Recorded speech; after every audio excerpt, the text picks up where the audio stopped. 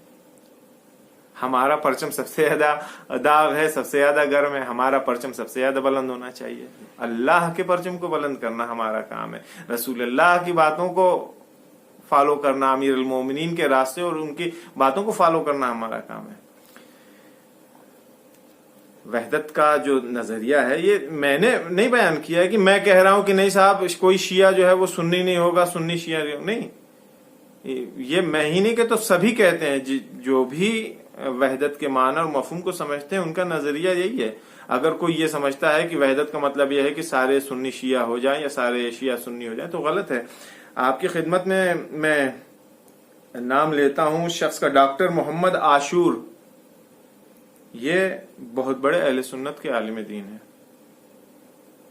انہوں نے اس بات کو لکھا ہے کہ تقریب مذاہب وحدت مسلمین کا جو لوگ مانا کرتے ہیں کہ ایک ہو جائیں سب لوگ، کہ یہ ہرگز یہ معنی نہیں ہے وحدت کا کہ سارے مذہب سمیٹ کر کے ایک مذہب بنا دیا جائے. وضو کرنے کے احکامات مختلف ہیں، سارے احکامات کو اکٹھا کر کے وضو کرنے کا ایک نیا طریقہ ایجاد کر دیا جائے. نہیں، اذان میں ایک کہتا ہے حی علی خیر العمل، ایک کہتا ہے الصلاۃ خیر من النوم.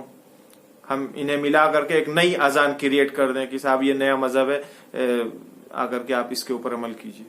ایسا کوئی مقصد نہیں ہے. ایسا کوئی وحدت کا مطلب یہ ہے، وحدت کا مطلب ہی یہ ہے کہ آپ اپنے دین پر، ہم اپنے دین کے اوپر جو مشترک چیزیں ہیں. سیاسی غدیر کیا ہے؟ غدیر میں احکام نہیں بیان کیے جا رہے تھے کہ نماز ایسے پڑھنی ہے، غسل ایسے کرنا ہے، روزہ ایسے رکھنا ہے، حج ایسے کرنا ہے. سب کچھ ختم ہو چکا تھا. غدیر ایک سیاسی پلیٹ فارم تھا. اس سیاسی پلیٹ فارم کے اوپر پیغمبر اسلام نے سب کو متحد کیا تھا اور دعوت دیا تھا. آپ کی خدمت میں اس بات کو عرض کر رہا ہوں کہ پیغمبر اسلام جب اراکین حج انجام دے رہے تھے ان کے ذہن میں یہ بات تھی، معلوم تھا انہیں کیا کرنا ہے. انہیں یہ معلوم تھا، پروردگار عالم کی طرف سے انہیں حکم ہو چکا تھا اس کام کے لیے. لہذا پیغمبر اسلام جب مینا میں تھے، مینا میں ایک مسجد ہے، مسجد خیف، خدا نصیب فرمائے آپ لوگوں کو. حج اور عمرے پہ جائیے، وہاں جا کے زیارت کیجیے اور اس مسجد میں 2 رکعت نماز پڑھیے، بڑا ثواب ہے. مسجد خیف میں پیغمبر اسلام نے خطبہ دیا ہے، مینا میں پیغمبر اسلام نے خطبہ دیا ہے. بہت ساری باتیں پیغمبر نے، اس میں ایک خاص پیغمبر اسلام جس چیز کی طرف متوجہ تھے اور لوگوں کو آگاہ کر رہے تھے، وحدت تھی، آپس میں اتحاد تھا. اس کی طرف بار بار تاکید کرے. آپ خطبہ اٹھا کر کے دیکھیے پیغمبر اسلام کا مینا میں کیا خطبہ دیا انہوں نے. وقت نہیں، میں اس خطبے کو نہیں بیان کر سکتا. خطبہ خیف، مسجد خیف میں جو پیغمبر اسلام نے خطبہ دیا آپ اسے دیکھیے. پیغمبر اسلام نے وحدت کی طرف، دوسری چیزوں کی طرف اشارہ کیا، اس کے بعد سے پلٹ کر کے آتے ہیں. بار بار وحدت کی طرف لوگوں کو دعوت دے رہے ہیں، اختلافات کو ختم کرنے کے لیے کہہ رہے ہیں، آپس میں متحد رہنے کے لیے کہہ رہے ہیں دشمن کے مقابل میں. غدیر وہ سیاسی پلیٹ فارم ہے جہاں پہ ہمیں متحد ہونا چاہیے، متحد ہونا پڑے گا. اگر ہم متحد نہیں ہو، کیوں متحد؟ دیکھیے کسی بھی چیز کو متحد کرنے کے لیے ایک محور، ایک سینٹر ہوتا ہے. امیر المومنین علی ابن ابی طالب علیہ السلام اس سینٹر، اس محور کا نام تھا جس کے ارد گرد چاروں طرف پیغمبر اسلام نے کم سے کم 1,20,000 لوگوں کو اکٹھا کیا تھا صرف ایک جملے کے لیے. جبکہ بارہا اس جملے کو پہلے بھی مختلف الفاظ میں دوسرے معنی میں بیان کر چکے تھے. دیکھیں تو یہ ڈاکٹر محمد عاشور کہتے ہیں کہ یہ غلط بات ہے کہ اگر کوئی یہ سمجھتا ہے کہ سارے مذہب کو اکٹھا کر کے ایک مذہب بنا دیا جائے. نہیں، اختلاف ہے، فتنے ہیں. یہ بھی آپ کو معلوم ہے اختلاف اور فتنہ یہ دونوں بری چیز ہے. لیکن اگر کوئی جگہ ایسی آ جائے جہاں پر اختلاف، ٹھیک ہے اختلاف فتنہ غلط ہے، بری ہے، نہیں اختلاف پھیلانا چاہیے، فتنہ نہیں برپا کرنا چاہیے. لیکن اگر کہیں خدا نخواستہ اسلام کے اوپر حرف آ رہا ہو، ہماری بیس، ہماری بنیاد، ہمارا پلر متزلزل ہو رہا ہو مذہبی عقیدتی، تو صورت میں کیا ہم چپ ہو کر بیٹھ رہیں گے؟ نہیں تھا. فتنہ حرام ہے، اختلافات کرنا حرام ہے، نہیں، وہاں ضرورت ہے بیان کرنے کی، بولنے کی ضرورت ہے. آئیے اور اس فتنے کا مقابلہ کیجئے. یہ خود ایک فتنے میں فتنہ ہے یہ. لہذا اسلام کو قربان کر کے فتنے سے بچنا یہ بھی صحیح نہیں ہے کہ ہم اسلام قربان ہو جائے، ہاں صاحب بیٹھے ہیں، فتنہ نہیں ہونا چاہیے. اسلام نابود ہو جائے، نہیں صاحب وہ اختلافات نہیں بڑھنے چاہیے، یہ بھی صحیح نہیں ہے، غلط ہے یہ چیز.